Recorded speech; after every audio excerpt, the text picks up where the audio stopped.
Hi guys, my name is Andy, and today we're going to work on the third reading passage of the first practice SAT test on the CollegeBoard website. Alright, now let's start. I'll let you guys read through this a bit. I'm just going to scroll down and up a bit.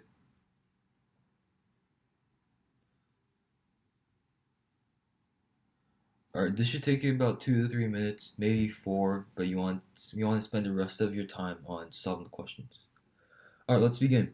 The author used the word backbone in line 3 and 39 to indicate that only very long chains of DNA can be taken from an organism with a spinal column.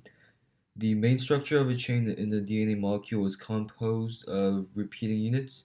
A chain in a DNA molecule consists entirely of phosphate groups or of sugars, or nitrogenous bases form the main structural units of DNA. Okay, we know that A isn't right. We have no evidence of the spinal column part. It talks about backbone, but it's not like an actual backbone. It's like it's alluding to a backbone. It's like a metaphor. The main structure of a chain in a DNA molecule is composed of repeating units. We know that this is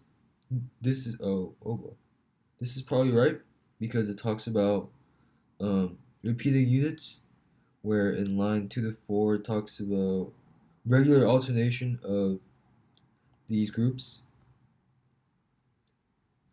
And C, a chain in a DNA molecule um, consists entirely of phosphate groups or of sugars. No. We have no evidence for this. And D, nitrogenous bases form the main structure units of DNA. This is false, so this is incorrect. And number 23, a student claims that the nitrogen bases pair randomly with each other. This is incorrect, and we know that the part that this contradicts is either 5 to 6, 9 to 10, 23 to 25, or 27 to 29. Let's get 5 to 6. No, this has nothing to do with that one. 9 to 10. Irregular. Nope. That actually kind of helps a bit. To 23 to 25. Nope. And 27 to 29. One member of a pair must be a pair and another must be a pyramided. So we know that that one's correct. So it's D. In the second paragraph, what do the author claim to be a feature of biological interest? Lines 12 to 19. First feature of a structure which is of biological interest is that it consists not only of one chain but of two. So it explicitly states that um, the feature of biological interest is that the DNA consists of two chains. Two chains. Alright, so it's D. Number 25, the author's main purpose of including the information about X-ray evidence and density is establish DNA as a molecule that carries genetic information. This is incorrect because we didn't have to know. We didn't need the X-ray evidence and the density to know that it carries genetic information. B, presents an alternative hypothesis. Nope, no alternative hypothesis given here. It does talk about the alternative hypothesis of having two chains, but this isn't the two chains part. Provide support for the author's claim about the number of chains in the molecule of DNA. This is right. If you see in line 15, it says it has often been assumed that there was only one chain, but the density and X-ray evidence says that there are two chains. So in lines 15 to 19, not one, but two. So we know that C is correct. Based on the passage, the author's statement, if a pair consists of two pairings, there would not be enough room for it. We know that B is right because we know that there has to be one pairing and one pyrimidine, but if there's two pairings, then there wouldn't be enough space for it. So we don't even have to look at the rest.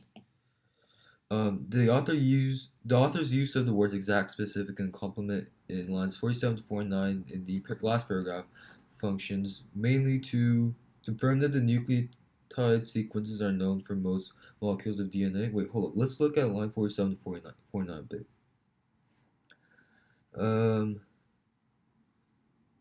Right. One could write down the exact order of the bases on the other one because of the specific pair. So it's basically saying that if we know one side, then we can know the other because we can pair them together. So we know that this isn't right because it doesn't talk about knowing the nucleotide sequences. It says that we can predict it, but It doesn't say that we already know it for every organism. And B, counter the claim that the sequence of bases. Um, this is incorrect. It can occur in any order, but it just has to pair with the other pair. Support the claim that the phosphate sugar backbone of the model is completely regular. Um, it's the sugar backbone, not the phosphate backbone. So this isn't right. And D, emphasize how one chain of DNA may serve as a template. Yeah, this is right. This is what we were talking about. It could pair, and that's how we can replicate it. 28. Based on the table in the passage, which choice gives the correct percentage of purines in yeast DNA? So we know that if you add the purines together, then you're supposed to get 50%.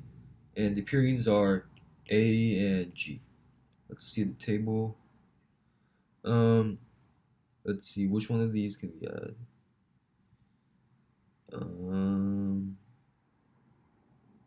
A and G. We have 18. We had 18.7 and 31.3, right? Yeah, 18.7 and 31.3. 18.7 and 31.3. Yeah, it's these two because it talks about yeast DNA and that's the only one. So it's C and do the table data in the table support the author's proposed pairing of bases in DNA. It's A. It's either A or B because we know that they have to pair and there has to be 50% of each.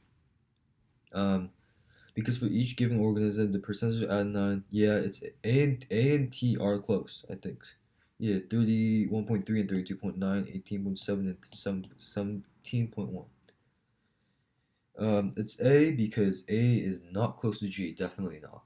Both of them are supposed to be at 15, they don't have to be together. I mean the same.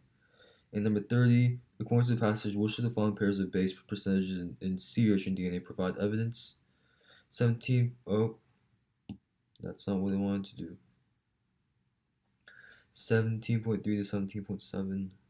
Wait, let's look at the sea urchin DNA for a bit. These two have to be together, and these two have to be together. So it's 17.3 and 17.7. Because none of these three are even close to each other. And the last one, based on the table, the percentage of adenine in each organism's DNA is the same or does it vary? And which statement made by the authors is most consistent with that data? It varies because remember, it talks about it talked about there could be random, but they just have to pair to each other. Let's see, 36 and 38 can occur in either chain, but it has to be paired with thymine. Oh, I didn't want to do that. Has to be paired with thymine. Wait, we know that these aren't correct.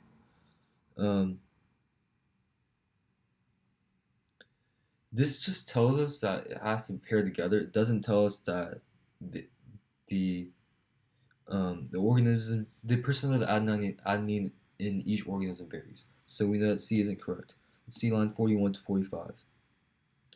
It follows that in the long molecule, many different permutations are possible. This should be like a big hint. Come on, there we go. Are possible. So we know that D is correct.